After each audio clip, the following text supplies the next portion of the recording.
Cool. And then, yeah, for paper, for beginners, I had mentioned already, but I'll show you this one again.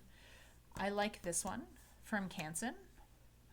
It's marker layout paper, 70 grams or 18 pounds. I'm a terrible calligrapher. I never remember what that means. I'm sure someone with more knowledge knows that. I just know this one works. So there's that guy. Or I really enjoy the Rhodia paper.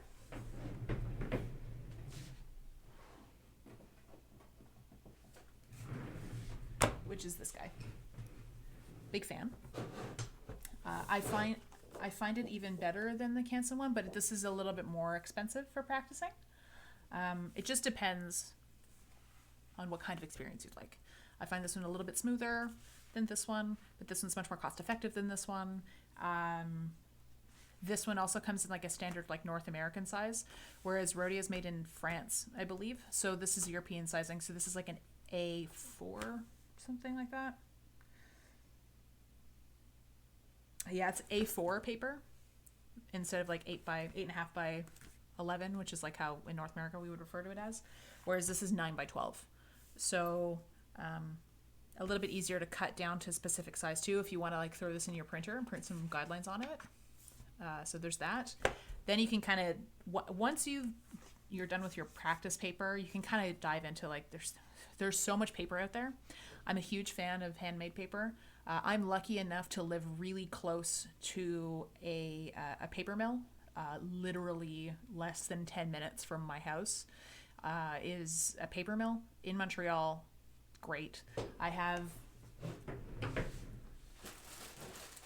if you ever watch like look at anything on my Instagram and you see like just these crazy deckled edges, this is from there. This is all handmade paper that I love. It's so textured and fun and beautiful, and it feels nice. It's all cotton.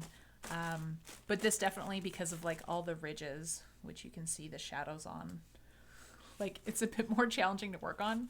Definitely wouldn't say for a beginner, but you know, there's a lot of options out there. There's a lot of companies out there that do like straight up cardstock, and you know, you can kind of fiddle around. But for our purposes today, we're going to keep it with the Canson. Super basic. You can get it at Michael's.